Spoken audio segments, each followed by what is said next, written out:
All right. Welcome everyone to the Wednesday, January 22nd, 2025 Garrison Board of Education regular business meeting. Sarah is running late, but we'll be here in just a minute. We will begin with the roll call. Jocelyn Apicello. Here. Eric Arnold. Here. Jennifer Harrison Wilson. Here. Dan Jasnow. Here. Peter Lesser. Here. Excuse me, Ken Shaw. Here. Sarah Tomey. All right. Pledge of allegiance. Allegiance to the flag of the United States of America, to the republic for which it stands, one nation, under God, indivisible, with liberty and justice for all.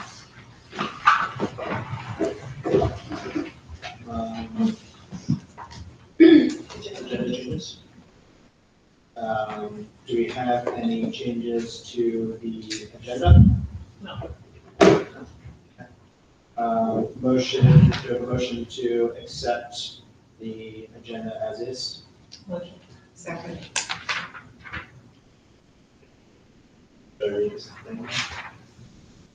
Usually read the resolution first and then ask for motion, but it's fine. I'll read it anyway. Be it resolved that the Board of Education of the Garrison Union Free School District hereby accept the agenda as presented. Motion we have moved. All in favor? Aye. Opposed? Great. Abstentions? Okay. Next item, we have superintendent's report from Dr. Stoll. Thank you. Good evening, Board of Education, community members, and guests. My superintendent's report will be very brief because we do have a presentation this evening that is much more exciting than what I have to say. First, I want to give an update to the board and the community about our pollinator garden. As you know, the school district has a beautiful pollinator garden, and what pollinator gardens need is love, care, and time and commitment.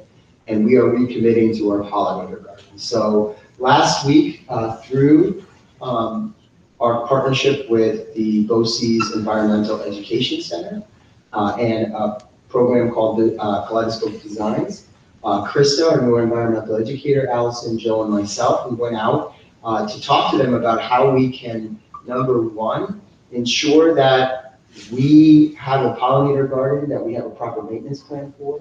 Also that Krista can have some support in how to meaningfully integrate the pollinator garden into our environmental education curriculum.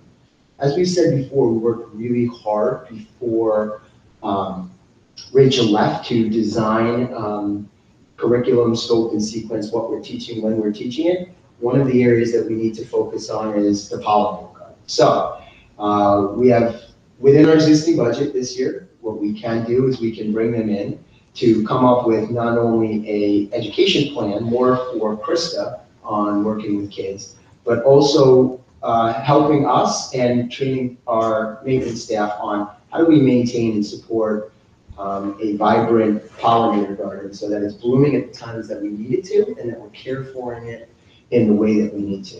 It's a very unique skill that not everybody has, even if you have the green thumb. Pollinator gardens are its own. So I'm really happy to announce to the board, I'll talk more about it.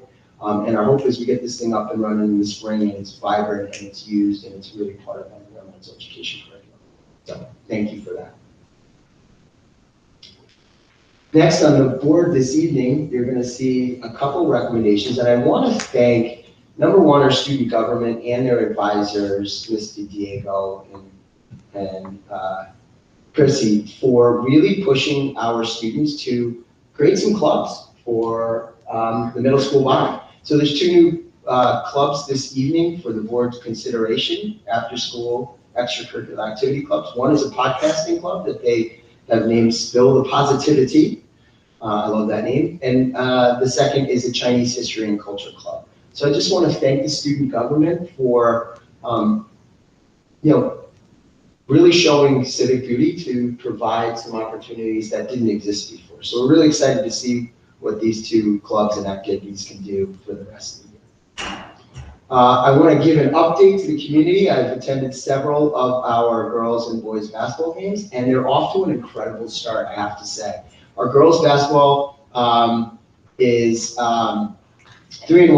I think they played Hen Hut this afternoon, Hen Hut. I have not gotten the score yet. I hope they're now 4-1. Our boys basketball is 2-4, and they have a game on Thursday in Putnam Valley. They're really playing very well. I actually saw one of the girls' last basketball games, and they did an incredible job. And for the first time, the boys beat North Salem this week, yesterday. And they did an incredible job. So we have a very vibrant modified winter sports program. So come out and see them. They're incredibly fun to watch. Couple notes and reminders. If you haven't signed up for it yet, I will be there just for a little bit. I promise not to embarrass anybody.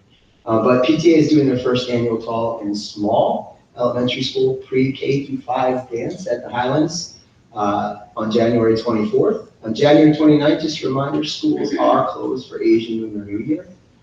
January 30th is our international potluck dinner at 5 p.m. And it is the middle school's favorite dance, the Valentine's dance on February 7th at 7 p.m. So just a couple news and notes. And this evening, you're going to hear a presentation about the science of reading. The board last year, and part of our budget, really committed to the science of reading and bringing in some professional developers. And the only thing I'll say about it at this point is our staff has been working incredibly hard. From pre-K all the way through 8th grade, from ELA classes to social studies classes to even math classes on integrating literacy skills that are based in research. And the work that is happening, you can see it when you walk in the classroom. So I hope you enjoy this evening's presentation. It's really a testament to the board's leadership and our teachers' commitment and willingness to help our students with their literacy skills. And that is the end of my presentation for this evening.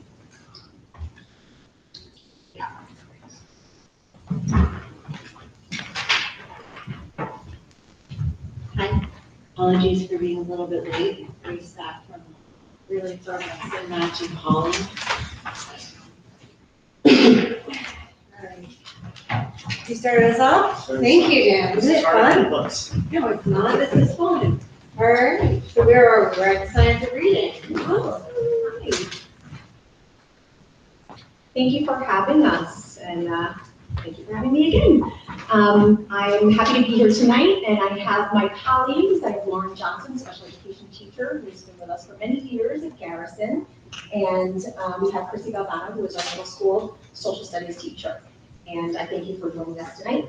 And I just want to, just share with you that some of the slides are going to feel familiar to you because last year we did do an introduction to the new legislation that has been put forward through our governor, which basically tells us that we need to certify come September that we are aligned to the science of reading. And so we did a little introduction last year, so we're going to do some touchbacks tonight. And so we're going to just explain some of the work that we're doing alongside our literacy consultants. And we have some teachers here who are going to highlight that for you so that it can hopefully come to life.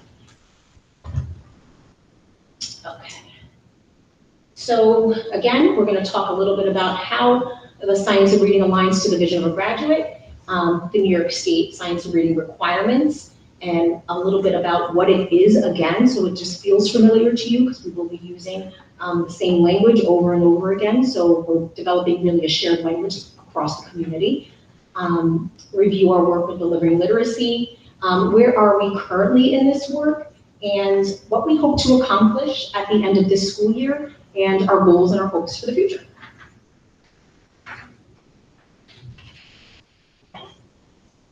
So the vision of a graduate, science and reading is really, it touches on every single one of the skills and the dispositions. Much of what we do at the pre-K through 3rd grade level is all grounded in foundational literacies. And then of course, naturally, as the kids progress throughout their education here at GUFS, we're really, looking at how they're communicating and expressing all of the knowledge that they've built over the course of their years here. We want the kids to still remain engaged and curious, have a lot of integrity and empathy throughout this work, having tons of opportunities for collaboration and celebration. But again, it's all grounded in the skills and the dispositions through the vision of a graduate. Back to the New York State requirements. By the time September rolls around, the governor is definitely going to be asking, so what are the districts doing that are ensuring that all of the practices that we're doing and all of the curriculum that we're selecting to use all aligns with the next generation learning standards and also aligns with what the science tells us about reading. Again, a little touchback. What is the science of reading? The science of reading is very complex. It's not just learning how to pick up a book and decode or just comprehension, and these skills like kind of live in silos. It looks at everything from linguistics, speech and language pathology, neuroscience, all about the brain, executive functioning, psychology, behavior. So all of these different components of reading, this is what it's all about. It's everything. Even socioeconomics, diversity, your culture, everything is taken into consideration as you're developing students' literacy. I'm going to pass it to Lauren. This slide is very complex. It has a lot of words, but Lauren is masterful at pretty much explaining and teaching all aspects of literacy instruction. I just don't want to clicker. When you do that, I'll end up like turning the board off or something by accident. I'm going to do this. So, this is the active view of reading. It's one of the most recent models of reading, 2021. If you think about, 1986 was our first model.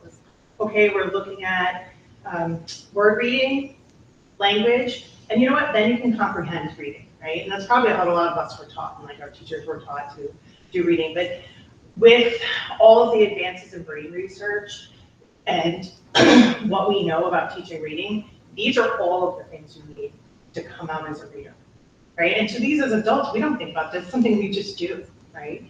But it's a great model for us to always look and think about the complexities of the reading processes.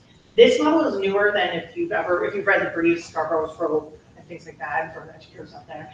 This has added in the idea of active self-regulation, that you need motivation, engagement, executive functioning skills, and strategies to be able to apply all, any kind of tool that you can to do all these processes.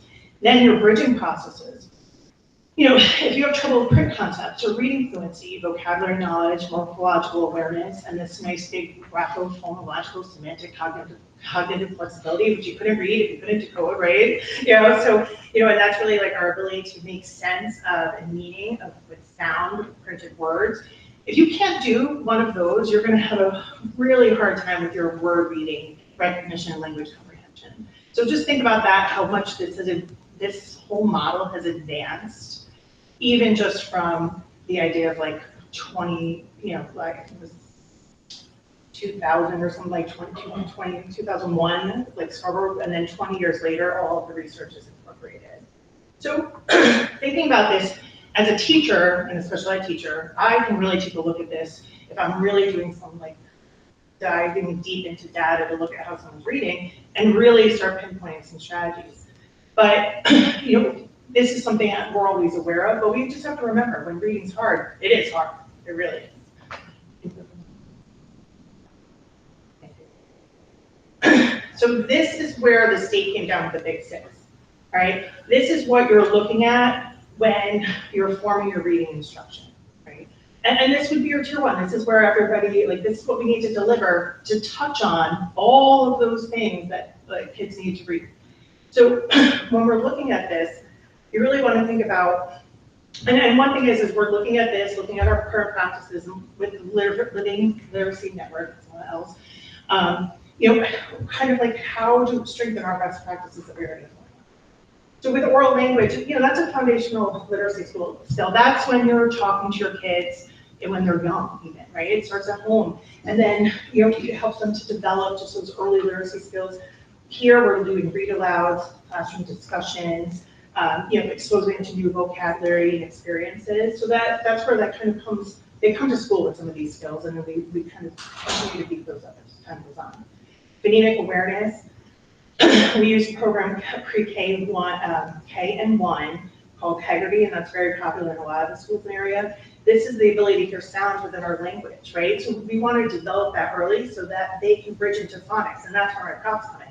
Because if anybody was in 3rd grade last year, this was Miss Digraph, right? If you've ever heard of her, Miss Digraph, because digraphs, if you didn't know, are 2 letters that make 1 sound, right? So complex. But then I had my friend Miss Glitter, and the 3rd grade last year who loved mustaches, don't ask me why, but we went with it. Glitter, Miss Glitter, GL is a blend. That's still 2 letters that get to go together, but they make 2 sounds, right? They blend together, right? And then we had a little gimmick of when all of our language and phonics did make sense, because the English language has a ton of exceptions. Miss Glitter would say, what, right? And so, but it made them kind of internalize, right? And just to give you a glimpse into it, because phonics is not really exciting.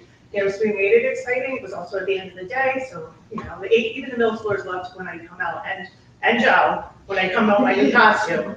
I had many last year, but the idea is the fact that if you can't figure out that, like, this is GL's a blend, and these are digraphs and make 1 sound, that's gonna be really hard when you're looking at new words. Even when you get up into middle school and you're looking at words in science and living environment that you've never seen before, if you don't have these kind of decoding word kind of skills, right? So it's really important that, when we're looking at, we do foundations, then in older grades, we're working on grammar and syntax. We're looking at sentence structure, right? How do we make sense of new words within the context, too? So like, it goes beyond just what we think about like early decoding. It's something kind of like skill-based that you just have to keep with you, right? And even at the middle school level, I'd say 4-8, we're really developing on with the Living Literacy Network. I'm just going to say LLN from now on, because it's easier for me. But we're really looking at that piece too. How can we strengthen that at the middle school level so that we can keep with that grammar syntax and like really improve that, and help kids not just only improve their reading understanding, but their writing. Just because I'm going to end up talking too long. Vocabulary, right? Vocabulary, finding meanings of words, recognize them. This is so important for subject area vocabulary, but that also we recognize sight words for little kids, and that we know how to apply them across different things we're reading and how the meaning may change. Fluency. Fluency used to be one of the most main indicators of comprehension, because if you couldn't read fluently, it would be super hard to really understand what you read, right? Because you're working so hard to figure it out. And that's still the case, but we have to look at really how do we teach fluency and get those kids to be automatic and have accuracy. And then you can finally get to comprehension, right? And some kids have trouble with some of these other areas, but can comprehend very easily, so that's complex for them. So we have to think about, how does this all come together? This is where you have to get things make sense. You have to have knowledge of genres, background knowledge. You're bringing in, so we have our TC units, we have our small group reading, we have our social studies teacher giving us background knowledge, we're incorporating it. So these are just a lot of things that we're addressing. Also with the LLM, one thing that Ms. Pitts and I have done, even over the last year and a half, is also work on strategies to incorporate with all of these things from Jennifer Sarabella's work. I got an email last year, and it was like, hey, we're doing a research study, you want to try our strategies? And I was like, I talked Jen into it. So she went along with it. I was in the 5th grade, but we really found a lot of these strategies worked, right? And they were really handy because, you know what, if Joe had a problem and I was like, he couldn't identify the main idea, there was some strategies ready to go with visuals, right? So pairing our visuals, and we could kind of incorporate it into our teaching. So we did a lot of PDs for teachers last year. We're working on PDs this year with writing, and it's really just so great because it works together so well with what we're doing. Part of what Chrissy's going to talk to you about is one of our units in middle school, and we're also incorporating that into the work that we're doing with Ms. Knowles and myself and Chrissy. So really just, when we talk about reading and someone's like, oh, I don't want to do reading at home, just remember it is really complex. But they have to do it. I have 3 at home too. I get a lot of that. I don't want to do it, but you know what? I always have to remember to. Sometimes it's hard after a whole day. But find things you like, we're working on all these skills and just, just keep encouraging them to keep plugging at it on your end, all right? I'll take the hat off now. I don't want to distract the president. Hi, everyone. So I'm going to touch on some of the big six. If you actually can just go back just a little bit more from a secondary education level. I don't have any props like Lauren, unfortunately. But I do want to talk about a few of these 6 factors of the science of reading. And I'm going to start with vocabulary. So I teach social studies to grades 6, 7, 8. And one of the nonfiction subjects, along with science, it's really important to go over relevant vocabulary at the start of every unit. That might look like a vocabulary notebook, which is something I've started with my 6th grade students, where they can have visuals to go along with it, regular vocabulary quizzes, so that students are getting familiar with the words relevant to the content. And whenever you are doing vocabulary acquisition, you're going to see a reciprocal relationship with their writing, because as we know, reading and writing go completely hand in hand. Also, comprehension.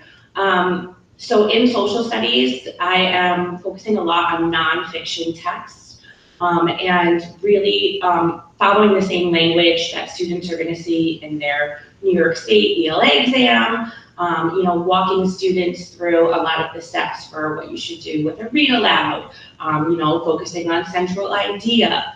And so we're really looking to have a common shared language from one class to another so that students are immersed in the science of reading. And then the other one I just want to touch back on, which can look a little bit different from elementary to middle school, is oral language. So, being able to speak and listen is the foundation for being able to write. And at the middle school level, our students have a lot of opportunities to do that. They all, 6th, 7th, 8th grade, have taken a debate elective where they have to speak about their research. And that is a really advanced skill that, ties back to literacy. I also have 8th graders working on civics projects, which again will include some sort of oral presentation of their research. So the foundations for it are really, start in the lower level, but they progress as kids get older. And then I want to talk a little bit about, on the next slide, a project that myself, Ms. Canos, our English teacher, and Ms. Johnson are all working towards, because it's a really good example of what we're working towards with these workshops. So the process of our literacy consultants really started in early fall, where we met with we had professional development meetings just to kind of understand the research and unpack it. And it was really fascinating to look at the research. I remember, even though I've been an educator for 13, 14 years, just reading the science behind it is very interesting and it makes a lot of sense. So we started there, and then we started to work towards, how we could streamline it. Because when we looked at the science of reading, we did realize that we are actually doing a lot of the strategies already. And it's just about streamlining it and, making it a little bit more of an immersive experience. So we are an example of a cross-curricular project that we are working towards. It's a social studies and ELA project for 6th grade students on the Middle Ages, which if any of you are history buffs, the Middle Ages is chock full of interesting topics. And so the way we're approaching this project, Ms. Canos, Ms. Johnson, and I have met a couple of times already to work on this. And we started with coming up with, a goal, a project end, an end goal for our project, and then forming some really good essential questions that we would weave throughout the project. Once we did that, I want to say the project started to fall together almost seamlessly. If you're an educator, that feeling you get when you're creating something that is just like really, really exciting. I think we all started to get that feeling. And so the project is on the topic of the Middle Ages. And the way that we're structuring it to be cross-curricular is that I'm going to cover background information on the Middle Ages in social studies, content, vocabulary. I'm gonna, guide the students through different read alouds and model, effective read alouds with questioning and answering, conversations, determining central ideas of text and how ideas, develop throughout the text. And I'm really gonna focus on giving students the background knowledge that they need on the content. And then when they go to ELA, they are going to be working on a nonfiction writing piece on a topic of their choice within the Middle Ages. They're actually going to be writing books, like short little stories. And we have a very exciting culminating project where, students are going to take their learning on the Middle Ages and their nonfiction text pieces that they're doing in English. And we're going to create this beautiful tapestry of what's going to be the front covers of the student created books. And it's going to come together in a nice like mural of sorts, almost like stained glass. We're trying to keep with the idea of like Middle Ages tapestry to come together. And there's a lot of benefits to this cross-curricular planning. Number one, working with colleagues, you get to build off of each other's, ideas and knowledge base. But for the students, it's really beneficial because they are immersed in the subject. For a good chunk of their day, they're hearing a lot of common language, common words, common skills from one class to another. And it's really, really exciting that we are working towards this project. And, we're making sure that we are factoring all Big Six items of, of the science of reading, and also, back to the vision of a graduate, there's a lot of pieces to this project. There's some creativity, student choice, and so it's really exciting, and I feel very happy that we get to work on this project with the information we've learned from the science of reading. Thank you. I mean, that really kind of says it all. The work we're doing is, I'm so incredibly excited and proud. I think what she's really speaking of is what they call the high impact practices. And that's really the heart of the work is, what are we gonna get the most bang for our buck? It's high impact. And having interdisciplinary studies and interdisciplinary work is where it's at. That's where you get a lot of, buy-in from kids and teachers, as you can see. I hear the enthusiasm in your voice, and that's how the kids feel too about the work. And that's why we're here. We want kids to learn and also have fun in the process and make it count. So, any questions for us? Thank you for the presentation, really interesting.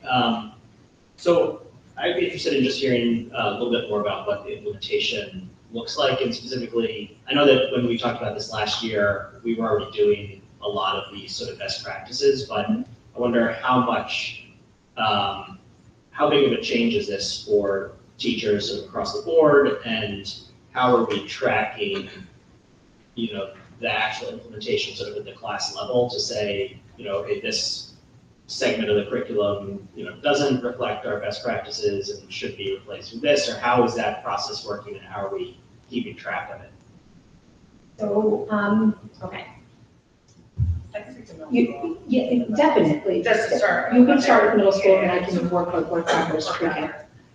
So middle school, we had the units, we've always even right before COVID, we were looking at what kind of grammar type pieces that we could add into the curriculum, and obviously everything got shut down. We've been kind of slowly looking and evaluating different things that we can put back in. We've done some teacher created materials. Ms. Knows has identified weaknesses in the 6th and 8th grades, and we've been teaching those skills, per, a lot of times it's maybe we're identifying something within the class. So, building up those skills, and I know that Ms. Knows have found something that they are looking forward to next year to kind of institute for aides, build kind of that standard practice going after that, because that is really one of our bigger missing pieces. I've been teaching here almost 22 years. I know I was still young, but I am actually. I really started very early. But the thing is that when I started, I actually taught the writing portion of the writing block for 8 to 9 years. Just as part of my day. And we used to have like a lot of like cross-curricular projects, like, anybody who's been here a long time, Mary Corbiano used to be a social studies teacher. We did a, research, very hefty research paper, researching countries and things like that. And that was appropriate at the time. So, it's, for us, like this is kind of that piece of going back to kind of that cross-curricular work, but under the framework of the science of reading and like where we've moved to, right? So, I have my literacy degree too, so they always tell you literacy is cyclical. It's like a big circle and you're gonna go back, right? Because we get more research and we just improve it, right? And so I think what we're doing in the work that she's speaking to is just kind of going back to some of the things we know what works, but then even making it better with the current research. And then just to kind of tie in, last year, what I had, just building up toward this work, I had the teachers just map out in terms of process, like what is your literacy block look like currently right now? And I want to know specifically, like almost minute to minute, you have a literacy block, it's 90 minutes long. What are you doing during that block? And they mapped it out for me loosely. So it's a loose curriculum map that gives me a good framework to look and reflect on. So now when we met with the literacy consultants, I showed them, I said, here's where we're at currently, here's what everybody's doing. Now let's like kind of measure this up against like what the science of reading is saying, and where are the gaps here, and when are they doing these parts of the science of reading? How much time should be dedicated to each portion of, like, let's say the big six, because there is specific amounts of time that really should be dedicated. So it could be 15 minutes for reading awareness. And are we doing that? So there was some gap analysis in there too. You need to do that work. So earlier in the fall, when we were working with the literacy consultants, that's some of the work we did when we were working with our teachers. So where are you at? Where are you at? How consistent are you with this? And how consistent are you with that portion of the big six? We started to see that we're actually in good shape here. But yeah, you know what? Maybe we need to do more read alouds. There's some non-negotiables. There are some things that you can give a little, but then there are things, let's say, in the early grades that are non-negotiables. We kind of set that norm. That's where we're at right now with the literacy consultants. So guided reading, read alouds, every day you're doing word work. Those are non-negotiables within your literacy block at, let's say, the pre-K through third grade level. So how are you and when are you doing that on a daily basis, and is it consistent across all the teachers? So that's the work we're doing. And then how does that look and how is it different for grades 4 through 8? So again, then it switches into not necessarily word work, it's maybe morphology and vocabulary, background knowledge, comprehension, and then what text now, and we're evaluating simultaneously the text that we're using. Is this text relevant? Is it reflective of the students that are within that classroom? You're pulling in everything we've learned through DEI, you're pulling in everything you've learned from culturally responsive frameworks from New York State, everything that we know that makes good practice in the classroom. And so that's part of the process. Supplementing text, is this a good text? How do we know it's a good text? The consultants are helping us with that as well. What's irrelevant at this point and filtering out and adding new things in. And then looking at the data, you're looking at student output. What does their work samples look like? Are we measuring it up against, like, again, reflecting on the New York State standards? What are the rubrics we're using? That's going to say, yep, kids got it, check, or not. So you're looking at assessments simultaneously as well. You're looking at the benchmarking. We've talked about STAR assessments, F&P, New York State assessment scores. You're looking at all of that in conjunction with formative assessments, summative assessments, and all of those things that teachers gather on a daily basis. So there's a lot that we do as part of like the process that helps us to determine what our next steps are and evaluating curriculum. And it's complex. There's a lot of work, but it's the best work. It's why we're here. And if I could add on, I haven't found it to be a heavy lift. If anything, it's made me more mindful. And you know, like I said in the presentation, a lot of this stuff has been happening. But now, you know, I'm dedicating a little bit more specific time to certain strategies. I'm more mindful in, you know, the vocabulary practices I do, you know, including more nonfiction text, you know, and it just has made me a lot more mindful, and it actually has inspired a lot of really cool things within my own classroom, like the vocabulary notebook that kind of came from this. So I haven't found it to be like a heavy lift by any means. It's more of like a good guidance. It's helpful in a way, if that makes sense. And then for me, it's making it like more systematic, Yeah. making it, you know, It makes sense. consistent, systematic, and, you know, that's like my role in this too. Bringing in the resources, bringing in experts to help our teachers. We have experts here, they're experts, but then we need people out in the field who can bring more to us, push the innovation a little bit. This is where we're getting like all these spark ideas and creativity. That's why we're getting interdisciplinary units. Yeah, and I think there's just a lot of validation, like when we speak with the consultants too, because they see what we're doing, they're like, oh, that's great, you know, like how thinking about using it this way or using it that way, right? So, you know, it's like an additional perspective, you know, to work.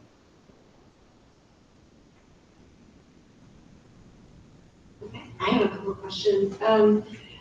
You talked a little bit about time in terms of like the 90-minute block. I know it can be really exciting, especially from our position as a board, to think, oh, we want this initiative, we want this. There's so many things to do. So when we are looking at that schedule, do you feel like we currently have enough time for the literacy work? Do we need more time? I just want to be mindful that we were protective. Now you've done all this hard work. You've really figured out what you want to be teaching, that we are protecting the time to do it, and we don't try and, turn our heads away from it and look at the next big thing. This is why we're doing interdisciplinary work, because that's how you maximize the time. And that's why we really focus on high impact practices that are factoring in that, we can't do it all, right? Like we have to still teach math, but science is literacy, social studies is literacy. So you really need, I think, and I believe many districts are moving in this direction, to maximize that time, to make sure that we are being consistent with the big six, is interdisciplinary work. This is why we're moving in that direction. LLN 100% supports it, and they say, like, they have actually shared with me that we are ahead of most districts right now in this work. And then, I just found out, like with that project, so right before the kids in English do the grading piece, we're doing like a nonfiction reading piece. So where any strategies that we find that we need to use with students, either through the TC work or the Jennifer Snowball work, that I'm gonna identify those pieces and pass that on to Chrissy, so when she can kind of revisit those when she's teaching kind of like the background knowledge for the reading in there. So that way, any strategy we've taught is now also being then reinforced in the social studies classroom. I think the time factor really, for me and for our teachers, is finding the time for them to do the planning and the collaboration. We gotta get a little creative there. And then, have you through this work found that you're able to, I'm trying to find the right word, catch the kids who need extra help, whether it's moving to a tier 2, tier 3, or being perhaps referred for an IEP? Has this shed light on new ways to make sure we're getting them earlier? Like in middle school, a lot of times we have kids, like we've identified kids, even just through at least RTI. But I think what helps is like if through this type of work, like if I'm using strategies in ELA, right, because I push into like ELA math, I can then, like this streams like work and where it brings everybody else to start coming in, right? I push into living environment. There's a lot of vocabulary choices in living environment that if you don't, kind of understand the nuance, right? Like they have to use this vocabulary word when they're writing on the regions, or the answer's not going to be correct, or it's not going to be clear enough, right? So we have, so kind of understanding that vocabulary work and then working with that teacher to kind of think about ways to get the students to kind of really internalize that. I do a lot of like mutagen and mutation today and like explaining the difference, why one is not exactly the same, but they're related, right? So I think, especially the middle school, because we are, you have to have so many classes, right? Kind of bridging that work so that other people are kind of using those strategies. That will only help kids that are already identified. And then, on like here we've always been very good about in the earlier grades, kind of say, like knock on the door and be like, hey, this kid needs help, and like, because, we are so small, we're very collaborative to begin with. So, I share a room with 2 other special ed teachers that are teaching a lot of the elementary grades, right? So we're always kind of talking about, because we have expertise in different parts. I think what we're going to find through this work is that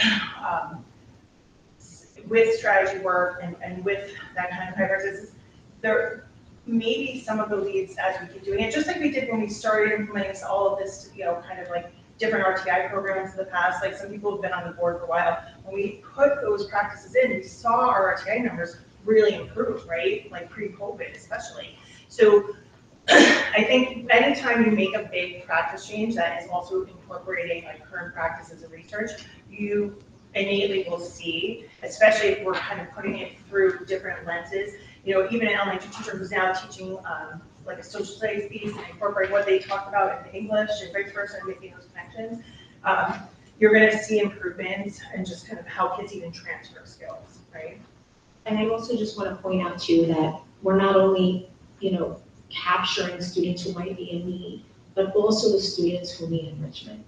That has been a big, I've seen a shift there. I've had to order libraries of books for so many kids that are like just advanced. And so it's those kids too. We have to, we're trying to catch everybody, but it's really about when you catch it, now what do you do with it?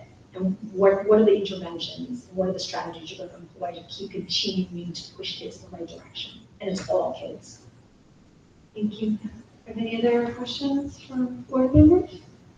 Can I just make one comment? I want to thank Chrissy and Lauren and Allison for presenting, but all the teachers I think the one thing I'll say watching them do this work, there's an intentionality and an awareness that they have about it, right? And Chrissy talked a little bit about, I kind of knew it, but now I really know it and I'm more aware.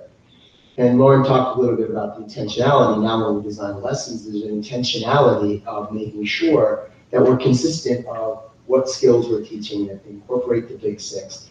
And as a district, there's an intentionality about how much time are we going to all commit, to your point, Sarah, to making sure that we're focusing on the science of reading. So I think at the end of the day, we have great teachers. We still have great teachers who are doing phenomenal work.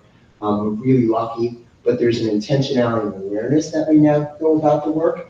And we just talked about the benefits. From those that struggle the most to those that need enrichment, we're starting to recognize them sooner and being able to adapt and respond quickly.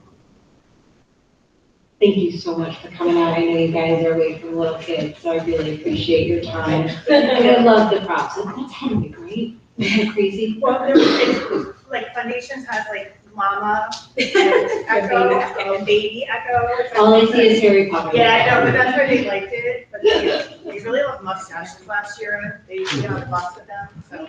I was like, hey, we did a great job today. We're gonna get the mustache. It was very fun. All right, have a good night. Okay, I'm gonna keep us moving along here. Next up, we have public comment. Public comment is intended for members of the community to speak openly and voice concerns. In accordance with policy 1510 of the Garrison Union Free School District, any person wishing to speak shall comply with all provisions of this policy. Comments about specific school personnel or individual students is a violation of board policy. Concerns regarding students or personnel should be discussed privately with the superintendent or appropriate administrator. Comments should be limited to 3 minutes, and speakers are asked to conduct themselves in a respectful manner. The board will listen to comments, but will not engage in dialogue. Any necessary follow-up will be noted and provided through the appropriate channel. Members of the public wishing to comment during board meetings are asked to place their name and town of residence on the sign-in sheet. Commenters will be invited to the podium to address the board. All right. We don't have anyone signed up. I don't see anyone in the audience. I'm going to go ahead and close public comment. We will return to it again later. Moving on to acceptance of minutes. Be resolved, Board of Education of the Garrison Union Free School District does hereby accept the minutes of the regular workshop meeting of January 8, 2025 as presented. May I have a motion, please? Thank you. Anyone have any questions on the minutes as presented? All in favor, please say aye. Aye. Nays? Abstentions? Moving on to financial reports.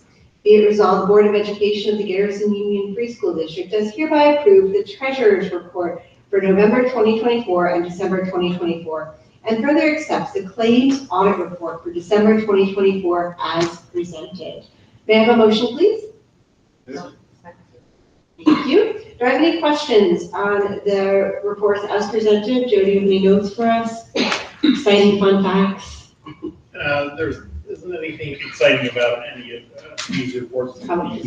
These are, we're on schedule, we're doing what we need to do to cross-check all the work from the treasurer and from our accounts payable. All right, I'm gonna go ahead and move to a vote then. All in favor, please say aye. Aye. Nays, abstentions. Moving on to CSE, CPSE recommendations. Be it resolved, Board of Education of the Garrison Union Free School District approved the Committee on Special Education, CSE, and Committee on Preschool Special Education, CPSE recommendations and student placement. Excuse me. May I have a motion, please? Second. All in favor, please say aye. Aye. Nays, abstentions. Moving on to new business.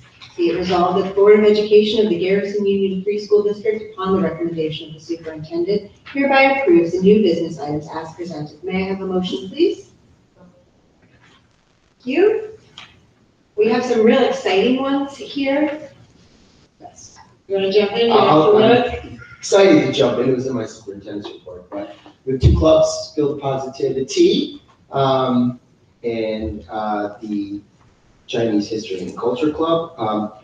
The podcasting club is hoping to get 3 podcasts out that will celebrate and communicate to the community, both internal and external, some of the wonderful things that we do here in Garrison, from our Science of Reading, which I'm sure will be a delightful episode if they choose to do so, all the way to some wonderful things that happen here, like our pollinator garden, our environmental education work, some of the unique fundraising opportunities that our 8th grades and middle schools are doing. And the Chinese History and Culture Club is we have some students that are really interested in learning, not really language, but just some common phrases, language, history of Mandarin and Chinese culture. And they were really interested, brought it to the student government, and there's a host of kids that are really excited to learn about it. So you'll hear about the 2 club advisors. One is here this evening, I presented, who has a background and knowledge in Chinese culture, and I want to appreciate their work too, not to get ahead of the board, but they're really excited to lead these 2 new clubs. So we're really excited to have them, and hopefully at some point we'll have them present to the board about some of their work, have a little runway under their belt. Can I just say, I am so excited for next year's audit, when we see the money has moved from these line items. Anybody else? It's gonna be fun. Really excited to put that money to work and have the students using it. I want to jump in here and just say, we have a memorandum of agreement with the SRP union. This is a 1-year agreement. Basically, we'll put them in line with the GTA. We'll be negotiating and collective bargaining again next year with both units. I want to thank them for a wonderful process this year, and we were able to wrap this up. All right. Is there any questions? All right, we'll go ahead and move to a vote. All in favor, please say aye. Aye. Nays, abstentions. Moving on to the consent agenda. Be it resolved, the Board of Education of the Garrison Union Free School District, upon the recommendation of the superintendent, does hereby approve the items of the personnel consent agenda as presented. May I have a motion, please? Thank you. All right. We did have, I don't know if you want to speak to any of these, but I also had a question on one. Sure. The ones that I want to speak to are some appointments. Number 1, Lillian Mosier, who has been a per diem part-time employee for us for many, many years. It just does, you'll see her outside directing traffic. You'll see her, helping in the front office. You'll see her moving kids in and out of the lunchroom, and it's not easy to do. Supervising kids outside, keeping kids safe. She is a Jack and Jill of all trades, and at this point, we are making the recommendation that she become a 10-month employee, part of the SRP unit. So, long overdue, and we really appreciate her efforts. Nothing's really going to change. She's going to continue to do the same wonderful job, but just cements her in our best family. And lastly, I want to thank Debbie Earle for volunteering to supervise the Spill the Positivity. There's been a lot of work to that, and for Lauren Johnson for being the advisor for the Chinese Culture Club too. So thank you for all of those people for just the dedication they have for our students and for making this just a great place to learn and to work. Thank you. And then on letter E, acting superintendent recommendation. So what this was, we, every year, it's been our tradition to appoint an acting superintendent at the reorg meeting. We did not have anyone with the certification, so we did not appoint anyone at the reorg meeting this year. I want to thank Ms. Mick for getting certified. I'm going to mess up the letters, SDL. School district leader. School district leader, okay, a lot of acronyms, I was gonna give you a different one. But I understand that we did have some questions on sort of what this means, how is it used? So Greg, if you could address sort of what we have done historically and how we plan to use this designation. Yeah, most school districts who decide to do an acting superintendent is really for more emergency circumstances where the superintendent is either not available, can't be reached during an emergency, incapacitated in some way. If there was an emergency, it's not that the superintendent is at a meeting and if they're not in the building, there's a new superintendent in town. No, that's not how it works. But let's say there was an emergency evacuation that had happened. And for some reason, I wasn't in the building. They tried to contact me a million times. I had no cell signal. Joe's trying to contact me. Someone needs the authority to say, listen, we need to do an evac, we need to let the parents, we need to close the building. Someone needs that authority. So districts that identify an acting superintendent can do so that in the event of more of an emergency and the superintendent can't be reached for an emergency decision, they have the authority to make that call. And if we ever do have a need for a longer acting superintendent for any reason, what we have done in the past is appoint that person. So does anyone have any questions? Does this clarify the role? So I would personally feel more comfortable if it said the absence of an emergency as opposed to the absence. Because to me, an absence is Dr. Stoll was at a meeting at BOCES, he's absent. If I read it, and I don't know what, legal counsel, I actually did reach out to you today, Sarah, because I got 2 phone calls today saying, what happened to Greg? Why is an interim superintendent coming in? And so then I started doing some research, and I haven't found another district yet that has done this in a meeting. I went through all, like 7 or 8 districts that I know did not have assistant superintendents, because normally the assistant superintendent steps in. And so after getting those phone calls, I was like, wait a second, when I read it over the weekend, I didn't think anything of it. So I'm personally not comfortable with the language as it reads, because it simply says absent, it doesn't say incapacitation or unreachable. And it's not that I have any doubt at all that Ms. Emain can step in and do whatever she needs to do in Dr. Stoll's absence, but it just doesn't feel right. I did reach out to council. I've not heard back from them on this. Given the small size of Garrison, I personally would feel more comfortable making sure we have somebody, because we don't have the assistant superintendents, how that people wear so many different hats. And so many hats, I think it sometimes can be confusing as to who runs the emergency, who calls it. I don't object to changing the language to in the event of an emergency. Do we need to refer that back? If the rest of the board would like to consider new language, would you prefer to have it referred back to council for a new resolution? Emergency is a pretty strong word. I just wonder if there you need a little more flexibility in there for ordinary circumstances. Something that's a little between absence and Yeah, just absence doesn't seem strong enough to me, Yeah. or maybe emergency is too strong. Just this whole source, I don't know, but That's ChatGPT. Well, I think I would prefer, if we're gonna go that direction, to ask legal counsel.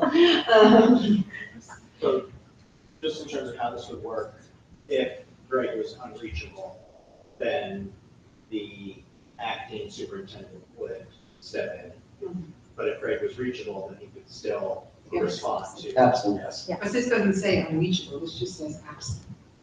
Right, but I think it does provide flexibility.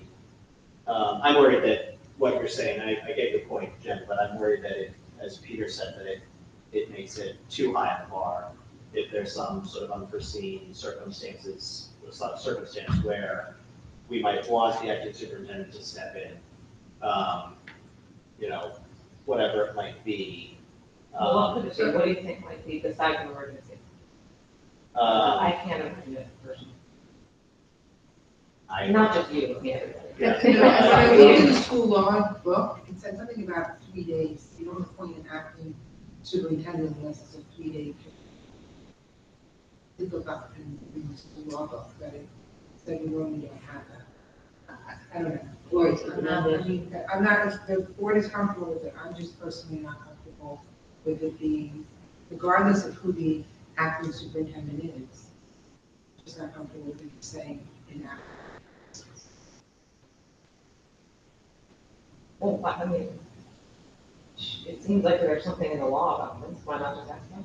Yeah, I think let's pull out E for tonight. I'm gonna redo the resolution and the motion and refer it back to council for the compliance. I do think it's really important in a district this size to have somebody designated clearly for everything.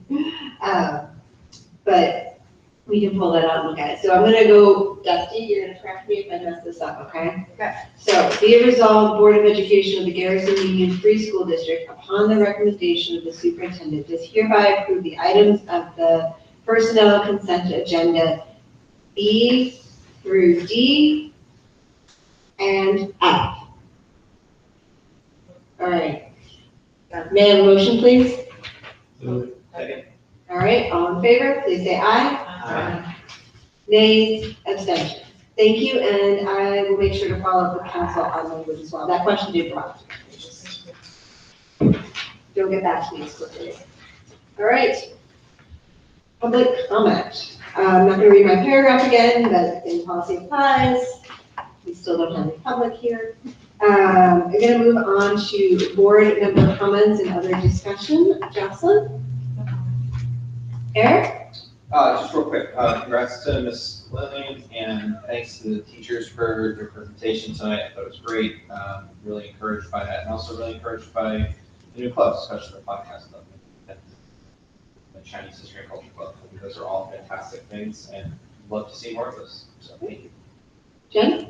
Just to echo what Eric said, thank you very much for your presentation tonight. I've never seen a phone sorting hat before. So very catchy. Okay. I just wanted to say thank you to the many people that have volunteered for the SRO SPO task force. We will be holding our first meeting on Monday, this coming Monday, the 27th. We have 8 or 9 members of the community that have volunteered. We have, I think, about 6 teachers and members of the staff and administration who have volunteered. So it's a really good group. Looking forward to a lively discussion. Okay, thank you. Peter? Yeah, I also want to thank the teachers for being here. Hearing about the science of reading is really interesting. And it's inspiring to know that research can be inspiring. I hear research and I'm like, I don't know if I want to hear about this, but it's great to know that research-based things are, find a home in the Garrison classroom. And hopefully there's going to be more of that in the future. Okay. No. Okay. I want to thank Dan for chairing the SRO SPO task force. I greatly appreciate you doing that. I'm going to continue to thank you until you're done. All right, I'm going to move on for executive session. Be it resolved, Board of Education of the Garrison Union Free School District hereby enters into executive session for the purpose of reviewing probationary and instructional staff being considered for tenure and receiving legal counsel. May I have a motion, please? Aye. Thank you. All in favor, please say aye. Aye. Nays, abstentions. We will adjourn without any further action being taken. 8:02. It's because Dan started the meeting, guys. That's why it's so fast.